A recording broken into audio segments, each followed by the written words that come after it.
Good morning, everyone. Welcome to the next session. This is part third of chapter number 2, components of food. Food के components के अपन बारे में पढ़ रहे हैं जिनको हम न्यूट्रिएंट्स बोलते हैं। कौन कौन से न्यूट्रिएंट्स के बारे में पढ़ लिया? अभी तक फैट्स और कार्बोहाइड्रेट के बारे में पढ़ा है। नेक्स्ट देखते हैं अपन प्रोटीन्स। प्रोटीन्स कहाँ कहाँ पर होता है? Proteins, every cell in the human body contains protein. हमारी ह्यूमन बॉडी की एवरी सेल के अंदर प्रोटीन होता है। सेल का क्या मतलब है? हमारी बॉडी एक स्ट्रक्चरल और फंक्शनल यूनिट से बनी हुई है।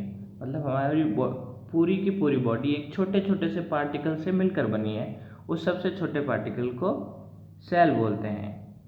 For digesting carbohydrates our body require particular type of substances called enzymes। अपनी बॉडी के अंदर डाइजेस्टिव सिस्टम है। डाइजेस्टिव सिस्टम क्या करता है? हम खाना खाते हैं, उसको डाइजेस्ट करता है। डाइजेस्ट करके उसके अंदर के एसेंशियल न्यूट्रिएंट्स को हमारी बॉडी की सेल तक पहुंचाता है। तो डाइजेस्टिव सिस्टम के वर्क करने के लिए, डाइजेशन के लिए, किसका डाइजेशन? कार्बोहाइड्रेट का, जो फूड के अंदर होता है। Our body require particular type of substance. अब इन सब का डाइजेशन करने के लिए एक सब्सटेंस की ज़रूरत होती है जिनको एंजाइम्स बोलते हैं। और एंजाइम्स क्या होते हैं? प्रोटीन्स होते हैं। These enzymes belongs to a class of substance called protein. ये एंजाइम्स प्रोटीन के बने रहते हैं। इस तरीके से डाइजेस्टिव सिस्टम में डाइजेशन के वर्क के लिए भी जो ज़रूरी केमिकल्स है वो भी प्रोटीन से ही मिलते हैं। फिर hence protein synthesise enzymes which help in the process of digestion. इस तरीके से प्रोटीन क्या करता है? सिंथेसाइज करता है। सिंथेसाइज करने का मतलब बनाना, निर्माण करना, नया केमिकल बनाना। तो सिंथेसाइज एंजाइम, प्रोटीन एंजाइम्स को बनाता है which help in the process of digestion, जो हमारे डाइजेशन के प्रोसेस में हेल्प करता है। Our muscles are made up of proteins. हमारी जो मसल्स हैं, बाइसेप्स, ट्राइसेप्स, वो सभी मसल्स भी प्रोटीन से बनती हैं। इसलिए अगर आपको मसल्स बनानी है तो प्रोटीन्स लो। Skin, hair, nails are also made up of protein. Skin हो, बॉडी की स्किन, बॉडी पर हेयर्स, नेल्स, सभी के सभी प्रोटीन से बने हैं। Blood also contains special protein which is called hemoglobin that carries oxygen that we breathe to the various organ of our body। Blood के अंदर भी बहुत एक स्पेशल टाइप की प्रोटीन होती है जिसको हम हीमोग्लोबिन बोलते हैं। ब्लड के अंदर रेड कलर इसी प्रोटीन की वजह से होती है। हीमोग्लोबिन की वजह से रेड कलर होता है। और ये क्या करता है? हम जो सांस अंदर लेते हैं, ब्रीथ इन करते हैं, उसके अंदर ऑक्सीजन अंदर लेते हैं लंग्स के अंदर, उसको हीमोग्लोबिन ट्रैप कर लेता है और हमारी बॉडी सेल्स के अंदर पहुंचाता है। ब्लड के अंदर हीमोग्लोबिन का ये वर्क होता है जो हमारे वेरियस अलग अलग ऑर्गन के पास ऑक्सीजन को पहुंचाता है। प्रोटीन हमको कहाँ कहाँ से मिल सकते हैं? कौन कौन से रिसोर्सेज हैं प्रोटीन के? Food like meat, fish, eggs, milk, soybean and all the pulses are rich in protein।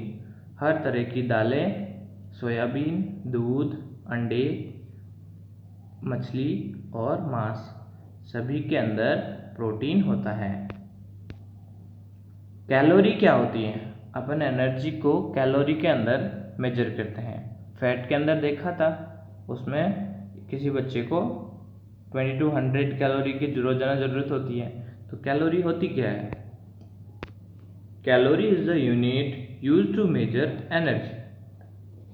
Calorie एक यूनिट होती है जिससे एनर्जी को मेजर कर सकते हैं। यूनिट क्या होती है?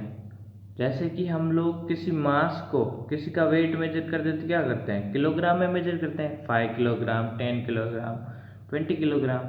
वैसे ही हमारी एनर्जी को मेजर करने के लिए क्या यूनिट होती है? Calorie. Calories in our body come from fats, proteins and carbohydrates. ये क्या है, फूड के कंपोनेंट है, फैट, प्रोटीन और कार्बोहाइड्रेट। तो उनको बॉडी में लेने से हमारे पास कैलोरीज मिलती हैं। अब हमारी डाइट के अंदर क्या रोल है प्रोटीन्स का, प्रोटीन के रोल के बारे में पढ़ते हैं। Role of proteins in our diet. Proteins build new tissues as well as help to maintain tissues, hence proteins help in growth. Protein का हेल्प करता है नए टिश्यू बनने के लिए। टिश्यू क्या है, ग्रुप ऑफ सेल्स, सेल्स आपस में मिलके टिश्यू बनाते हैं। तो नए टिश्यू बनाने के लिए हेल्प कौन करता है, प्रोटीन करता है। साथ ही साथ में टिश्यू को मेंटेन रखने में, उनके अंदर एनर्जी प्रोवाइड करवाने, उनको प्रॉपर वर्क करने के लिए। तो इस तरीके से प्रोटीन उनमें हेल्प करता है। इस तरीके से जैसे जैसे टिश्यू ग्रो करते हैं, हमारी बॉडी ग्रोथ करती है, इसलिए प्रोटीन ग्रोथ में हेल्प करते हैं। फिर protein help in making hormones and some vitamins. Protein कुछ हार्मोन्स बनाने के लिए, जो बॉडी के कंट्रोल एंड कोऑर्डिनेशन के लिए ज़रूरी होते हैं, बॉडी को कंट्रोल करने के लिए हार्मोन्स होते हैं, और कुछ विटामिन्स भी प्रोटीन बनाता है। When energy requirement of our body is not fulfilled from carbohydrate and fats, protein are used for energy. Carbohydrate और फैट से अगर एनर्जी रिक्वायरमेंट कंप्लीट नहीं होती है बॉडी की, तो प्रोटीन हमको एनर्जी भी प्रोवाइड करवाता है। Proteins are also important for growth and development during childhood, adolescence and pregnancy. Protein कब जरूरी होती हैं, जब आप बच्चे हो तब भी, एडोलसेंस बड़े हो गए हो 18 ईयर्स, और फिर प्रेगनेंसी, इसके प्रेगनेंसी के पीरियड के अंदर भी ये ज़रूरी होता है। कैसे पता करेंगे, to test the presence of protein in food. अपने फूड में प्रोटीन है या नहीं, इसको टेस्ट करने के लिए क्या करेंगे, एक एक्सपेरिमेंट करते हैं। क्या एक्सपेरिमेंट है, इसके लिए कुछ मटेरियल रिक्वायर्ड है। कौन कौन से मटेरियल, फूड सैंपल, हम जो खाना खाते हैं उसका सैंपल लो, जिसमें चेक करना है कि इसके अंदर प्रोटीन है या नहीं है। फिर ब्यूरेट सॉल्यूशन और टेस्ट ट्यूब एंड ड्रॉपर।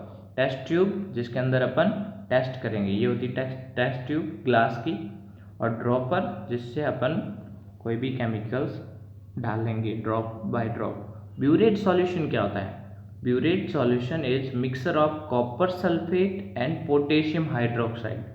ये दो केमिकल्स के नाम हैं, आपको सिर्फ इनके नाम याद रखने, बाकी इन पे रिसर्च करने की ज़रूरत नहीं है। कौन कौन से हैं, कॉपर सल्फेट और पोटेशियम हाइड्रोक्साइड के मिक्सर को या उनके सॉल्यूशन को क्या बोलते हैं, ब्यूरेट सॉल्यूशन। क्या प्रोसीजर है, कैसे चेक करेंगे, take some part of the food sample and water in a test tube. Test tube के अंदर थोड़ा सा फूड सैंपल और उसके अंदर वाटर लेते हैं।